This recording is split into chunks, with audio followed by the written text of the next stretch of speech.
With Aaron at his side and the staff of God in his hand, Moses entered the heart of Egypt to deliver the most outrageous demand ever spoken in Pharaoh's court: release of the Hebrews to worship the Lord in the wilderness.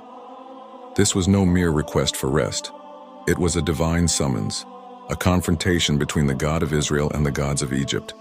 Moses and Aaron came before Pharaoh and declared, "Thus says the Lord, the God of Israel, let my people go that they may hold a feast to me in the wilderness." Exodus 5:1. But Pharaoh, utterly unmoved, scoffed at their words. "Who is the Lord that I should obey his voice and let Israel go? I do not know the Lord, and moreover, I will not let Israel go." Exodus 5:2. At the heart of Pharaoh's reply lay arrogance and ignorance.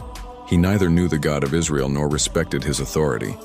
Moses and Aaron pleaded again, warning that disobedience could bring plague or sword upon Egypt. But Pharaoh twisted the request into an accusation, claiming the Hebrews were lazy, distracted from their labor by such vain ideas.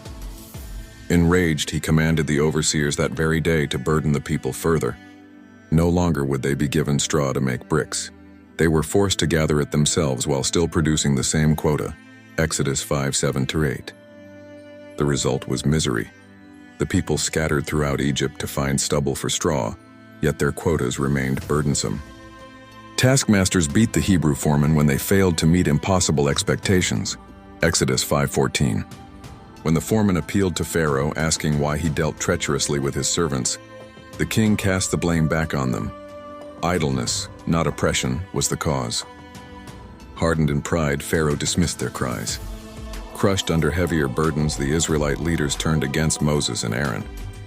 "The Lord look on you and judge," they said bitterly, "because you have made us stink in the sight of Pharaoh and his servants, and have put a sword in their hand to kill us." Exodus 5:21. The very people whom Moses came to deliver now despised him, their resentment fueled by despair. Moses, overwhelmed, cried out to the Lord in anguish, "O Lord, why have you done evil to this people? Why did you ever send me? For since I came to Pharaoh to speak in your name, he has done evil to this people, and you have not delivered your people at all." Exodus 5:22-23. In his prayer, honest yet troubled, we see his humanity, called by God yet burdened by what seemed a failed mission. But God was not silent. He assured Moses with a word of promise, rooted in his eternal covenant. "Now you shall see what I will do to Pharaoh, for with a strong hand he will send them out, and with a strong hand he will drive them out of his land." Exodus 6:1. Israel's deliverance would not come easily or swiftly, but it would come with power so undeniable that Pharaoh himself would be forced to release them.